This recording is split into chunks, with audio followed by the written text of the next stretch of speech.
What is up, guys? It's Do MMA. Cap versus Horiguchi is happening this weekend. I'll be giving my predictions for these fights. And I can't believe we're in the Apex now. After what happened in UFC Freedom 250, now we're back in the Apex, but at least this card's not that bad. This is a pretty good main card, especially the main event. But let's start off with the first fight. Shane Collins versus Atori Tanzilovi. I think that's how you say it. I have no idea who these guys are. I think this is both of their debuts. Yeah, both their debuts. At featherweight, says 135, so I'm guessing this guy fought his Dana White Contender Series at 35. Um, I have no idea who these guys are, so I'm just gonna pick randomly. Probably gonna go with the guy who actually has a picture, Atari. I'll go by second round submission. All right, next fight: Cara Hosa versus Luana Santos. Finally, some people that we know. This is actually a decent fight. Cara Hosa is actually kind of a entertaining female MMA fighter, especially at the bantamweight division, which this division's definitely one of the worst. Luana Santos, I think she's undefeated at 120 or 135. So this is gonna be interesting.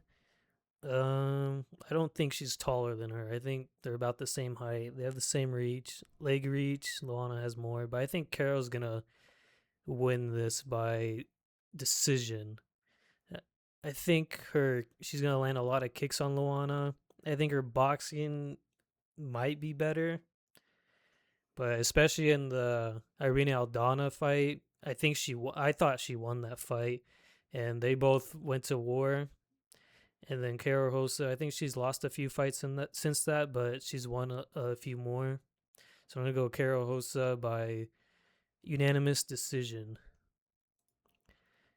Leon Shabazian versus Levion Chakeli. Chakoli? Chakeli? I don't know how to say these Georgian names. This is at welterweight, 6'4". That welterweight. I haven't seen either of these guys either, and I don't know what either of them do. But both of them, this is both of their debuts. 6'4" at welterweight. I'm gonna be real with you. I think tall welterweights are a bit overrated. And I know that's weird to say, seeing that Prates, Gary, and Morales are at the top. I think all of them are in the top 5. But this is where it gets a bit ridiculous. I think this is too tall for welterweight to where you could get out wrestled very easily. You're not gonna have the strength to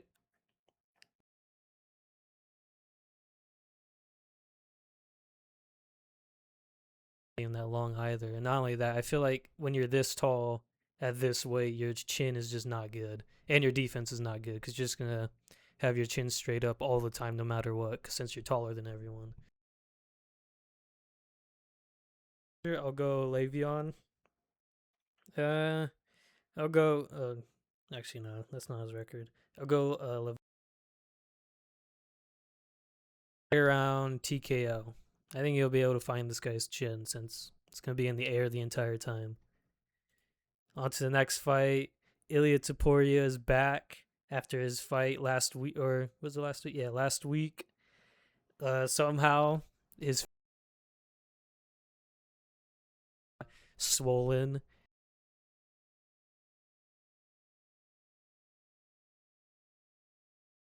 Not only is he doing this on a week's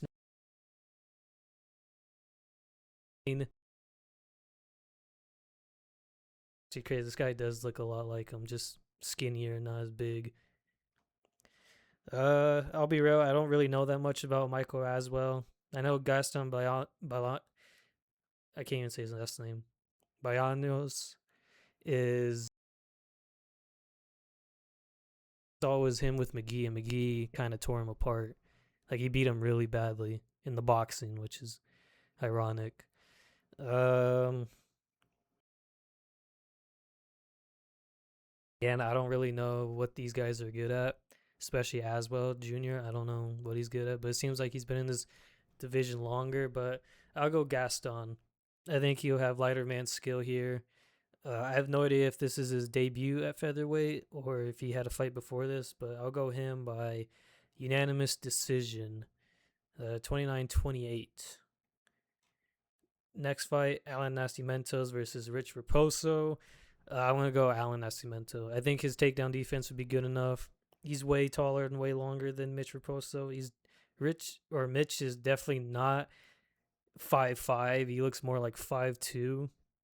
And Alan is very tall for his division. And I forgot who he fought. He fought someone that was decent at wrestling. I forgot who it was, but he was decent at wrestling, and Allen was able to stuff most of the takedowns. And even if he got taken down, he got back up. So I think he'll be able to defend all the wrestling, all the takedowns from Mitch, because that's kind of what he has. I don't think Mitch is that good of a wrestler or that good of a striker. And not only that, there's a massive reach difference here. Not that much in leg reach, but I think Alan Nascimento is going to win this by third round TKO. Bia Mesquita versus Melissa Mullins. I think Bia Mesquita is going to win this. She looked really good in her, which I forgot who was against, but she'd be really good. Not only that, there's definitely a massive girth difference. Melissa has no muscle at all versus Bia, which, yeah, she's thick. She's definitely very girthy for this division. She's not the tallest, but I'm not gonna lie, I think she uses her girth really well with takedowns and a little bit of power. I'm gonna say she has really good power in this division because really no one does.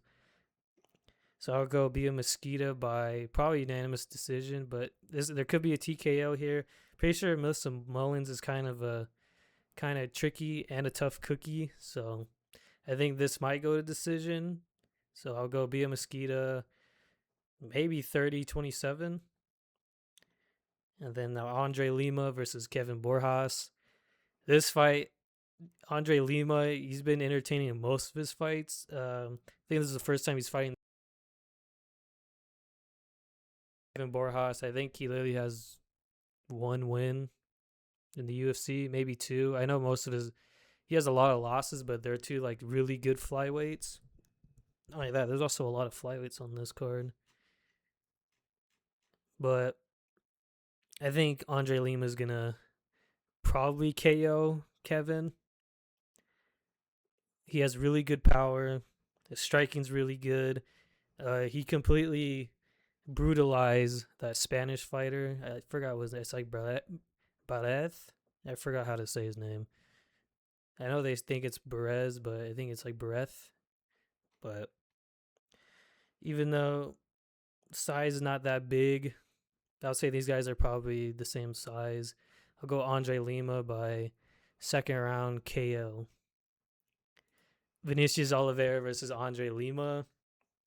Vinicius's first fight at featherweight. I think he was supposed to fight Giga Chikadze, but I guess that fight went out the window, which kind of sucks because I think Vinicius should fight a ranked featherweight, but I guess this will do. Vinicius, before his loss to Batista, was looking really good. I guess not really good, but he was having a lot of wins. But he did gas out a lot in those fights, especially in the third round. But he was entertaining. He's kind of a wild fighter. He's not really the most technical, but he used his size and power to beat basically everyone. And even at featherweight, I think he'll do good in this division. Not only that, he'll be faster. He was a massive bantamweight, and I think he will be a good size featherweight. I don't think he's going to be that much smaller than Philly, which Philly is a pretty big. I wouldn't say big, but he's also a good size featherweight. Big reach difference here, but I think the height's closer than this. I think they're probably like 1 inch in height difference. And not only that, Andre Philly, his striking, I don't really like it that much because, especially with his jabs, he more flicks it than actually punch. Like, he doesn't really extend it all the way. It's very weird. What's his name? I forgot what his name is. The other Hawaiian dude that's in this division, Dan Ige. Dan Ige knocked him out. I think Andre was going for jabs, and Dan Ige just went over the top and then knocked him out with that. So I think Vinicius Oliveira is gonna win this. This is probably gonna be a sloppy fight. This is probably gonna go to decision because I think Andre is kind of a tough fight for Vinicius since against there's a Mexican that he fought that was hyped up, and I thought he would beat him pretty easily, but then Andre took him. I think was it to a decision or it was a decision, and he looked not really good, but he gave that guy some problems. Not only that, I don't think there's gonna be that. I actually think Vinicius is probably gonna be bigger than Philly. I'm not gonna lie, because Vinicius I think was 160 at bantamweight, so he's probably gonna be like either 165 or 170. Depends if he bulked up, which I don't think he should bulk up for featherweight. I think he's that big. I think he should keep his speed. He's definitely gonna have a massive speed advantage here. Skill advantage, not really, because again, Vinicius is more of a wild guy, but Andre's also not that good. But I'll go Vinicius Oliveira by 29-28 decision, unanimous decision. Next fight, Melsik Bagdasaryan versus Murtazali Magomedov. I can't believe I actually said that right. Um, I don't know that much about Melsik. All I know is that he got brutalized by Gene Silva, so that's really all I know about him. He might have a win in the UFC, but I don't really know. And then this is this guy's debut. Again, I don't know that much, but people are hyped for this guy. I saw a clip of him knocking out a few guys, especially with a knee up the middle. That was nasty. But that's really all I saw. These guys are both the same, except in legs. Pretty big leg reach difference, but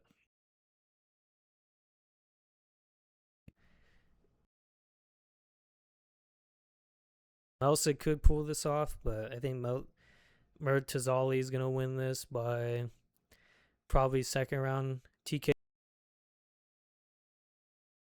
versus Christian Rodriguez. Both these guys were kind of hyped up. Hyder Mill was hyped up, but then he got knocked out by someone, and I forgot who it was. Christian Rodriguez was hyped up at bantamweight, but he kept missing weight, so they moved him up. They forced him to move up, and at featherweight, he's kind of been a hit or miss. He definitely has the curse of beating anyone that's undefeated. If you're an undefeated prospect, you're losing to this guy. He's beating everyone that's been undefeated. But then when he fights someone that's not, especially that's not really that good, then he loses, which is crazy. The Julian Erosa especially comes to mind, even though for most of that fight, Christian was beating him. It's a bit weird that this guy kind of is a win one, lose one, but I think he's going to win against Hyder. I think Hyder kind of relied on his chin a little too much now that he's been knocked out a few times. I don't think it's holding up anymore. So I think I'm going to go Christian Rodriguez by unanimous decision. I don't think Christian. He does have the skill to definitely land on Hyder Mill a lot. Maybe knock him down, but we'll see. I'll go Christian Rodriguez by unanimous decision, 30-27. Ian Cutelaba versus Navajo Sterling. Navajo's finally fighting someone that's actually good. It might be too good because I forgot who it was. I'm forgetting. I can't believe I'm forgetting a lot of the past fights. But Navajo Sterling. Well, yeah, Bellato.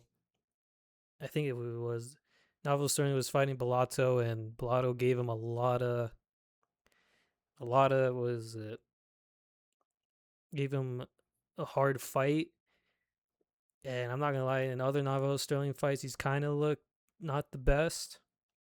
But he is young and he's early in his career, 9-0 versus 20-11. And I know this 2011 might look bad, but Ian Kutulaba's been here for a long time, fighting a lot of light heavyweights. He's fought some of the best light heavyweights. He's even beaten some of them, like Khalil. Khalil might be his best win, but I think he's on a 2-fight win streak now. he beat that French guy pretty easily. But then again, I forgot what his name was, but that guy's not really the best. As soon as he gets hit, he kind of seems to freak out a lot. Or if he gets pressured, he gets freaked out a lot. So I might go Ian Cutelaba. Cutelaba, really good wrestling, really good grappling, striking. He's a marauder in the striking. He's kind of crazy in the striking, while Navajo is more patient, which I want to see what Navajo could do on the back foot. If he does really good on the back foot, then he definitely can beat Cutelaba. But in his last few fights, I don't think that's a thing, especially in the Bellato fight, where I think Bellato was backing him up a lot. So I'm going to go Ian Cutelaba by unanimous decision. I'll go 28-27. It's going to be kind of a close fight. And Navajo Sterling does look like Izzy. He looks like an albino Izzy, which is kind of weird. Very weird head and big was it forehead as well. And now the main event, Manel Kape versus Koji Horiguchi. I think Kyoji is gonna win this. I think he's gonna win this. Even though in his last fight against Amir Abazi, he did get knocked down, which wasn't the best look. But then again, I think people forget Amir did knock down Brandon Moreno in their fight, even though Moreno beat him really badly in that fight. And Manel, I'm gonna be real with you, he kind of is the flyweight gone, in that recently he's been cheating a lot. He's been going for the eyes a lot in his fights. And not only that, he kind of has gyno, or not even gyno, he has full on breasts here, which is crazy. And then not only that, so he's not only the gone, but he's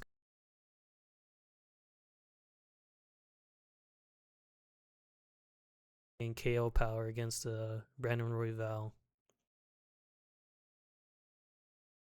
Enough to survive the first round, which I think Manel's definitely going to win.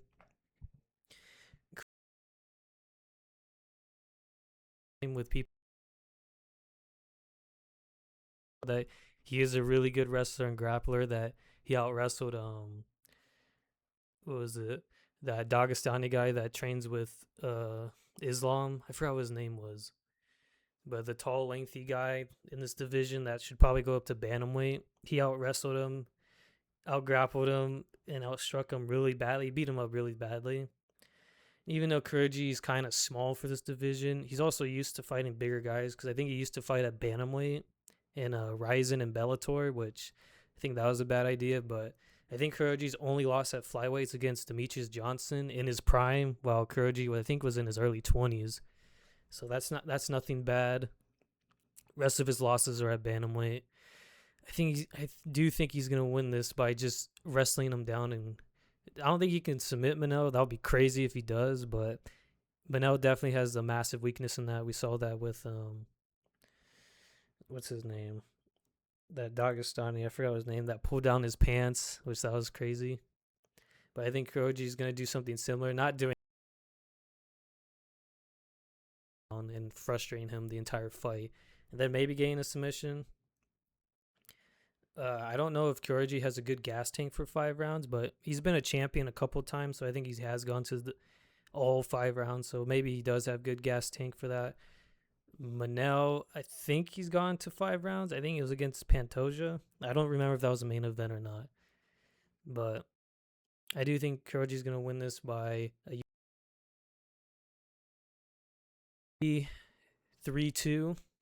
I do think this is still very, very competitive, especially in the early rounds when Manel's fresh. But I think in the later rounds, 3-5, Kurji's going to be able to put it together, get him down. And then when Manel gets frustrated, then Kurji's going to be able to land on him easily. So I'll go Koji Horiguchi by unanimous decision. Thank you guys for watching. Please like and subscribe, and I'll see you guys in the next one.